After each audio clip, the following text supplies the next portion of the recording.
छात्रों, आज मैं धनंजय कुमार आज़ाद, सहायक प्राध्यापक नंदलाल सिंह कॉलेज जैतपुर दाऊदपुर, विषय भूगोल। आज हम आप लोगों के साथ चर्चा करेंगे बीए सेकेंड पार्ट का बीए फर्स्ट ईयर के सेकेंड पेपर के बारे में हम चर्चा करेंगे। छात्रों, बीए सेकेंड पेपर जो कि 5 यूनिट में विभाजित है, उसमें एशिया के बारे में विस्तार से पढ़ना है, जिसमें एशिया के जलवायु, वनस्पति, फिजियोग्राफी, उसके mineral, industrial development, agriculture, population इत्यादि के बारे में हम लोगों को पढ़ना है। आज मैं फर्स्ट यूनिट, जिसमें एशिया का क्लाइमेट एंड नेचुरल वेजिटेशन है, के तहत एशिया की जलवायु के बारे में आप लोगों से मैं चर्चा करूंगा। छात्रों, सबसे पहले मैं जानकारी के लिए बता दूं कि एशिया जो विश्व के सभी महाद्वीपों में सबसे विशाल महाद्वीप है। आदि मानव का जन्म स्थल एशिया ही रहा। यहाँ विश्व की लगभग 350 करोड़ जनसंख्या निवास करती है। वर्तमान समय में विश्व का कुल क्षेत्रफल 14 करोड़ 50 लाख 80 हजार वर्ग किलोमीटर है, जिसमें एशिया महाद्वीप का क्षेत्रफल 4 करोड़ 40 लाख 30 हजार 200 वर्ग किलोमीटर है। अर्थात अगर कहें तो संपूर्ण विश्व के क्षेत्रफल का लगभग 33% भूखंड एशिया महाद्वीप में है। अगर इसके विस्तार के रूप में देखा जाए तो एशिया तथा यूरोप दोनों महाद्वीप मिलकर विश्व के सबसे बड़े स्थल खंड यूरेशिया का निर्माण करते हैं। वास्तव में एशिया तथा यूरोप महाद्वीप के बीच कोई प्राकृतिक सीमा नहीं है, इसलिए यह प्राकृतिक वातावरण के अंतर्गत एक दूसरे से प्रभावित होते रहते हैं। लेकिन राजनीतिक जागृति एवं आर्थिक विकास के कारण यूरोप एशिया से पृथक स्पष्ट नजर आता है। खैर, वस्तुतः हम लोगों को यहाँ एशिया के जलवायु के बारे में पढ़ना है और एशिया के बारे में ही पढ़ना है। हम लोगों को यूरोप या यूरेशिया के बारे में चर्चा नहीं करनी है। तो अगर एशिया महाद्वीप के अगर जलवायु के बारे में अगर विस्तार से हम लोग देखें तो एशिया महाद्वीप में जलवायु संबंधित अनेक विषमताएं मिलती हैं, क्योंकि यह काफ़ी विस्तृत है। उदाहरण के लिए संसार का सबसे गर्म भाग जैकोकाबाद पाकिस्तान तथा संसार का सबसे ठंडा भाग बरखेयानस रूस इसी महाद्वीप में स्थित है। एशिया का दक्षिणी पश्चिमी एवं मध्य भाग सबसे अधिक तापमान लगभग 50 डिग्री सेंटीग्रेड तापमान प्राप्त करता है, जबकि उत्तरी ध्रुव क्षेत्र में लगभग 9 माह तक कठोर सर्दी पड़ती है और तापमान हिमांक से बहुत नीचे गिर जाता है, जो लगभग 50 डिग्री सेंटीग्रेड माइनस में पहुंच जाता है। जलवायु की यह विषमता यहाँ के वर्षा के वितरण को भी प्रभावित करती है, क्योंकि एशिया का दक्षिणी एवं दक्षिण पूर्वी भाग जहाँ सबसे अधिक वर्षा प्राप्त करता है, वहीं इसके एशिया के मध्य एवं दक्षिणी भाग वर्षा की कमी के कारण शुष्क एवं मरुस्थल हो जाता है। ऐसा विद्वानों का मत है कि संसार का लगभग 50% वर्षा केवल Bharat, Bangladesh, Myanmar, Thailand, Laos, Cambodia, Vietnam, Hind Asia, Malaysia तथा फिलीपींस द्वीप समूह में हो जाती है। इस प्रकार देखा जाए तो एशिया महाद्वीप में जलवायु संबंधित पर्याप्त विभिन्नता पाई जाती है। अब अगर एशिया महाद्वीप के जलवायु को अगर प्रभावित करने वाले अगर कारकों के बारे में देखा जाए, क्योंकि किसी भी क्षेत्र के जलवायु को प्रभावित करने में वहाँ के स्थानीय कारक एवं स्थानीय ऊंचावच का महत्वपूर्ण योगदान होता है, तो इस दृष्टिकोण से देखा जाए तो एशिया के जलवायु को प्रभावित करने वाला सबसे पहला कारक जो है यहाँ इसकी विशालता है। जैसा कि शुरू में ही हम लोग चर्चा किए हैं कि एशिया का क्षेत्रफल 4 करोड़ 40 लाख 30 हजार 200 वर्ग किलोमीटर लगभग है। यह अत्यंत विशाल होने के कारण इसका प्रभाव एशिया के कुछ भागों की जलवायु पर पड़ता है। विशेषकर एशिया महाद्वीप के मध्य भाग अपने निकटतम समुद्री क्षेत्र से लगभग 3200 किलोमीटर दूर हो जाता है।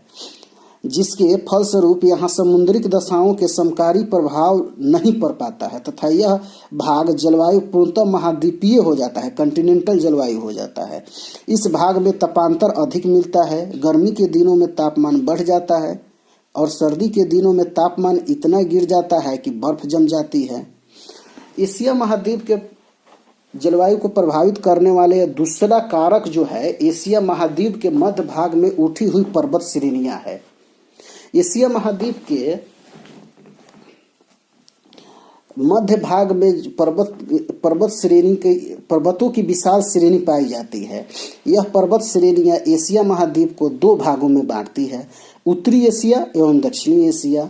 उत्तरी एशिया के अंतर्गत उत्तरी एवं उत्तर पश्चिमी एशिया का भाग सम्मिलित है जो कि शुष्क है, और दक्षिण एशिया के अंतर्गत दक्षिणी एवं दक्षिणी पूर्वी एशिया भाग सम्मिलित है जो कि नम है। यह विशाल पर्वत श्रेणियां हिंद एवं प्रशांत महासागर की ओर से आने वाली जल भरी हवाओं को उत्तर की ओर जाने से रोक देती है, जिसके फलस्वरूप एशिया के मध्य एवं उत्तरी भाग वर्षा से वंचित रह जाता है। इसलिए यह भाग अत्यंत शुष्क रह जाता है।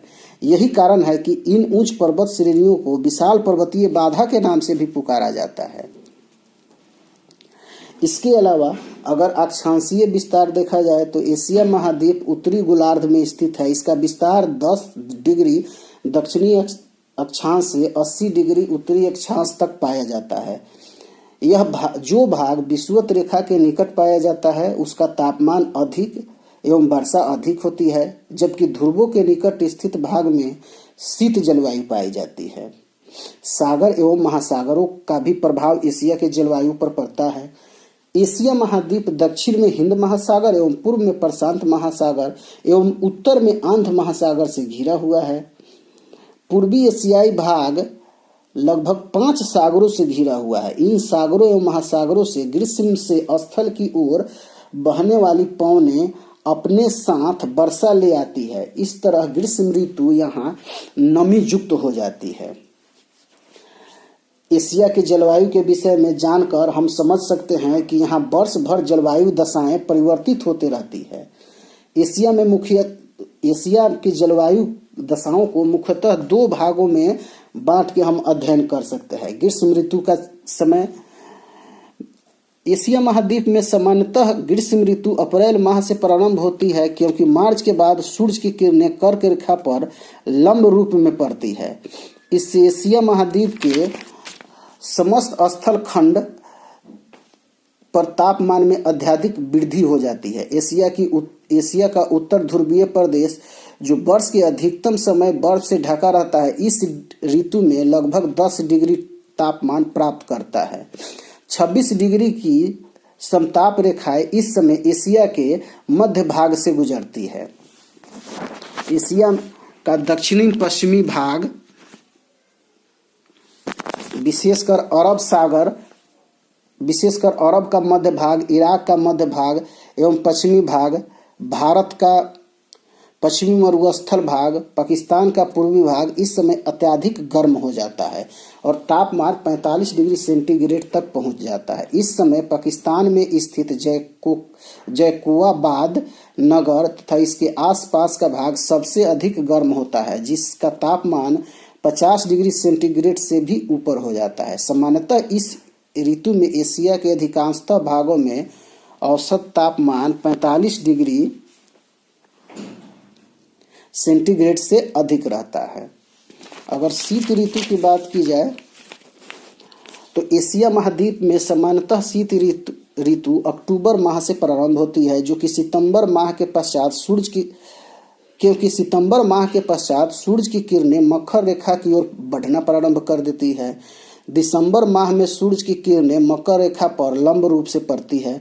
इससे एशिया महाद्वीप का उत्तरी एवं मध्य भाग सूरज की किरणों से लगभग वंचित हो जाता है, जिसके फलस्वरूप एशिया का यह भाग अत्यधिक ठंड हो जाता है। इसके अतिरिक्त एशिया का मध्यवर्ती उच्च पर्वत श्रेणियों के कारण समुद्री हवाएं इस भाग तक नहीं पहुंच पाती।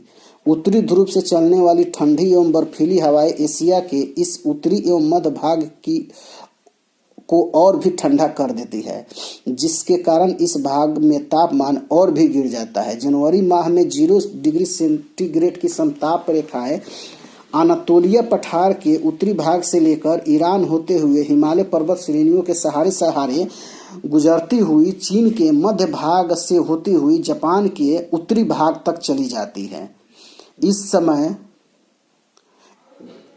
इस समय यहाँ का तापमान हिमांक बिंदु से भी नीचे चला जाता है। साइबेरिया के उत्तरी भाग में -50 डिग्री तक तापमान गिर जाता है। तो यह तो हुआ यहाँ के जलवायु की दशाएं। अब हम अगर यहाँ के जलवायु के वर्गीकरण के बारे में अगर देखें तो एशिया के जलवायु का वर्गीकरण विभिन्न विद्वानों ने अलग अलग तरीके से किया है। सबसे पहले ब्लादिमीर कोपेन ने एशिया के जलवायु का वर्गीकरण किए हैं। उसके बाद सी थॉर्नथवेट ने वर्गीकरण किया। उसके बाद LW लॉयड ने वर्गीकरण किया।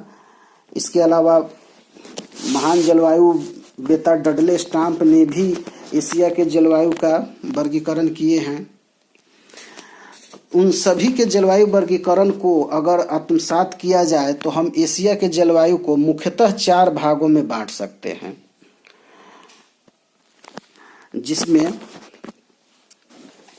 उष्णकटिबंधीय जलवायु, गर्म शीतोष्ण कटिबंधीय जलवायु, शीतकटिबंधीय जलवायु एवं शीत शीतोष्ण कटिबंधीय जलवायु। अब अगर इन जलवायुओं को देखा जाए तो एक बार फिर हम इस पर चर्चा कर लेंगे। उष्णकटिबंधीय जलवायु, गर्म शीतोष्ण कटिबंधीय जलवायु, शीत शीतोष्ण कटिबंधीय जलवायु एवं शीत कटिबंधीय जलवायु।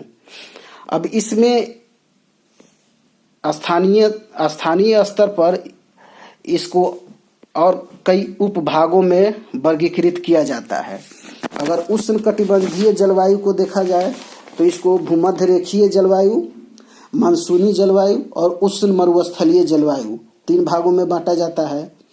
जबकि गर्म शीतोष्ण कटिबंधीय जलवायु को 4 भागों में बांटा जाता है। भूमध्य सागरीय जलवायु, ईरान तुल्य जलवायु, तुरान तुल्य जलवायु, चीन तुल्य जलवायु।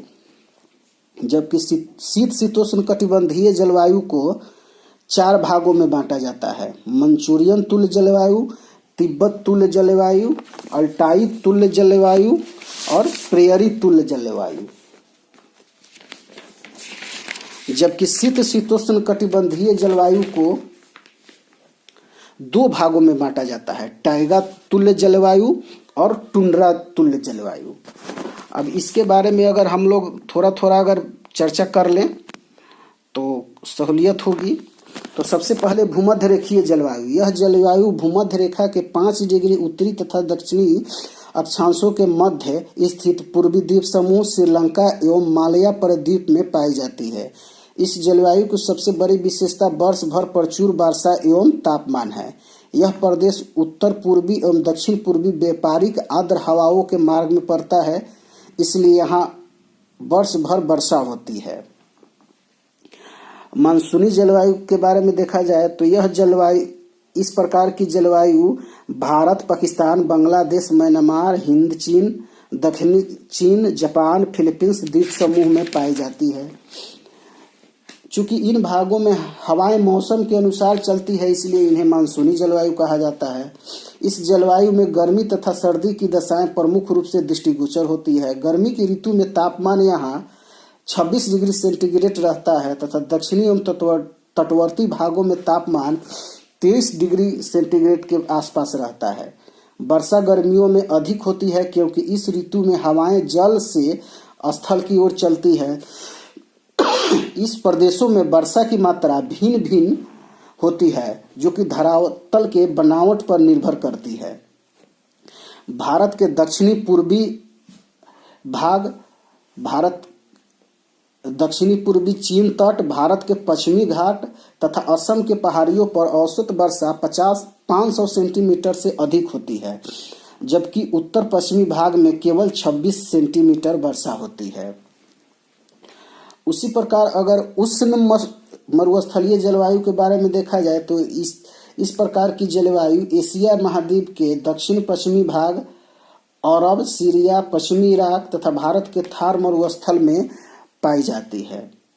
जबकि भूमध्य सागरीय जलवायु Cyprus, Jordan, Israel, Lebanon, Turkey तथा सीरिया के भागों में पाया जाता है।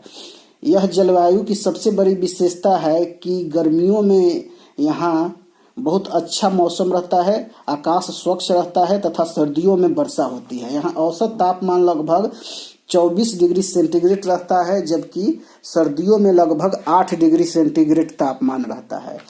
यह जलवायु यहाँ जाड़े की ऋतु में पछुआ हवाओं के साथ यहाँ जाड़े की ऋतु में पछुआ हवाओं के साथ विभिन्न प्रकार के चक्रवात आते हैं। उसी प्रकार अगर और सब जलवायु हैं जिनका अलग अलग विशेषता है, जिसको कि हम मानचित्र के माध्यम से भी हम देख सकते हैं। कुल मिला के देखा जाए तो पूरे एशिया में विभिन्न विद्वानों के जलवायु वर्गीकरण को ध्यान में रखते हुए 11 प्रकार के जलवायु वर्गीकरण किया जा सकता है, जिसमें कि 2-3 वर्गीकरण का हमने चर्चा किया। उसी प्रकार अगर प्रेयरी तुल्य जलवायु, टैगा तुल्य जलवायु, टुंड्रा तुल्य जलवायु, संसार का सबसे ठंडा शीत ध्रुव एशिया महाद्वीप के उत्तर में आर्कटिक सागर के किनारे किनारे एक पतली पेटी के रूप में पूरब से पश्चिम की ओर फैला हुआ है। इस उत्तरी ध्रुवीय तथा टुंड्रा जलवायु की विशेषता है 9 से 10 माह सर्दियां और 2 माह की गर्मियां। सर्दियां काफी कठोर होती है, यहाँ तापमान 50 डिग्री सेंटीग्रेड तक चला जाता है, जबकि गर्मियों में भी तापमान 10 डिग्री तापमान से ऊपर नहीं जाता है।